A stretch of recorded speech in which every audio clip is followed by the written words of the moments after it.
051 Kiddo goes to King Von's gravesite to send a message to OTF members. So this has a long backstory. 051 Kiddo was actually locked up with Von. Okay, do you want to play the clip first? Is that a clip or is that a picture? You got to hear. Oh, okay. So if you know anything about the history of Von and Kiddo, they both was locked up in Cook County at the same time. They was actually cellmates. And Von wound up running a fade on one of Kiddo ops, which happened to be one of Von ops, for Kiddo. So that caught a lot of traction once Kiddo revealed that information. But I believe the reason Kiddo did this is because Von dissed 051 Melly, who was the face of 051. So if you know anything about Chicago and the war in Chirac, 051 Melly became damn near a celebrity off allegedly just straight drilling. He didn't rap. He didn't do interviews. He did do a lot of Instagram lives where he got a lot of lore from doing these lives and, you know, tweeting about drilling and shit like that, where he actually damn near became famous off of this. So Von had a famous line on his album. He said, Melly got shot in the party, started Harlem shaking. So I believe that's why Kiddo went to the grave to essentially piss on Von's grave, which is crazy because Von actually gave Melly his props when I guess when Melly was alive and Von beat that murder trial. Melly DM'd him and said, God had to let you out. They killed your best friend.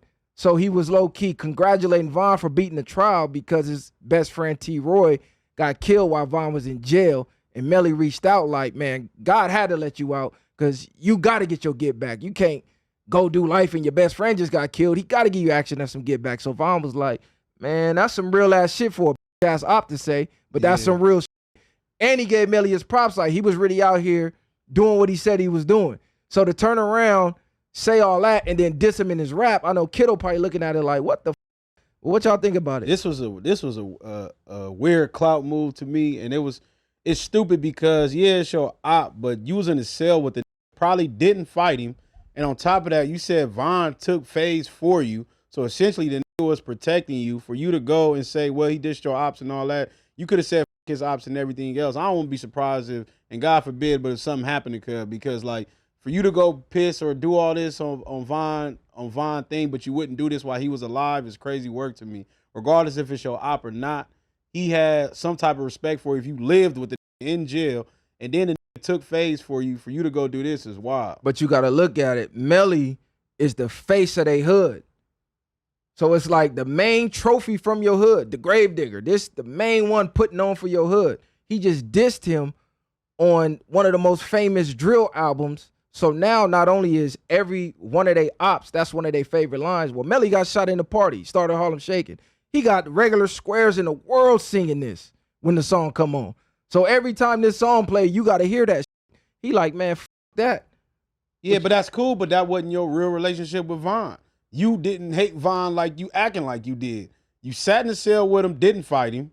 The nigga took phase for you. Y'all had stories, like he said, of living together. You didn't get out the cell with him. You wasn't that much mad at Von as you're presuming to be, like you hated this man.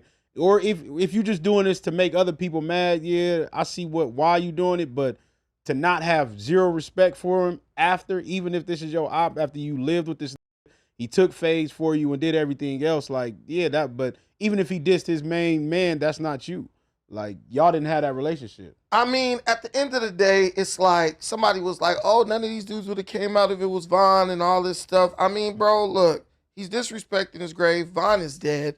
These dudes ain't sliding on the right people anyway. So you could see how somebody will go chase attention. This is all attention seeking. That's it. A bunch of grown ass men with nothing better to do, got no real motion without Von being alive. So they got to go to his grave to try to get some motion. You were recently in Chicago. Yep. And one of the things that me and you talked about behind the scenes was none of this shit matters when you can't even go outside in your own community. How much did it resemble a ghost town in those neighborhoods when you went over Nah, there? it was a ghost town. I slid through the whole south side. It was a ghost town in the daytime. Now, at night, it's probably a different story, but I slid through O Block. I slid through 63rd. I went to Lakeside. I didn't get to slide through Young Money, but all the blocks I did slide on, it was a ghost town. And it made me really think like Chicago really had the crown. They had the wave. They was it. Like anything out of Chicago was cracking. Then you got to think these niggas literally extincted themselves out of the industry, whether it's through jail or whether it was through killing each other off. Because you got to think, who do Chicago got now? Chief Keef ain't really cracking no more. He playing video games. Dirk in jail. They got Von they dead. got Herbo. Herbo, I believe he finna have to go do some time. He been facing some legal troubles. Every single face that they have, they either killed it themselves off or they went to jail. So Chicago low-key ate itself out of the industry. Hey, the thing is like, and you know, I got relatives over there and stuff like that. Bro, this stuff is glorified like it's cool. I was telling the bro about my little cousin. Some dudes tried to get on him. He a little kid. Well, when he was young, he just liked playing basketball, man. You can't beat the dude in one-on-one. Now you want to try to slide on a young kid, and y'all supposed to be so tough. I just don't respect these dudes. I don't think they're as tough as they make it seem. Everything is done with a gun. Somebody should have been said, look, man, it's too much killing. If y'all got an issue, y'all need to go catch some fades. That's at least how they used to do with the hoods back in the day. You can't just have a place where you're so hard-pressed to get rid of the ops that now your neighborhood is a ghost town and white folks is moving in on you and you ain't even got nowhere to stay. It's such a beautiful city. It just pisses me off that these dudes ruined it because they're just too cowardly to fight each other or settle their differences in a peaceful way. Like Charleston White said, conflict resolution.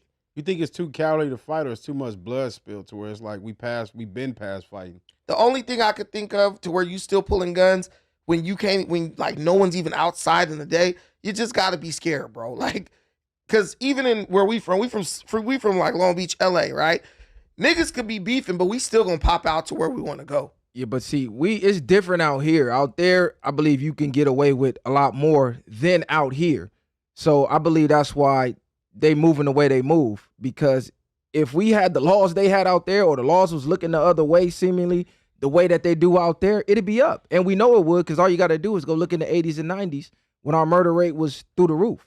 So now the feds are starting to hit Chicago the way they hit us when we got hit with the gang injunctions and shit. So you starting to see the culture change a little bit, but it's just wild because when you in Chicago, Chicago's a vibe.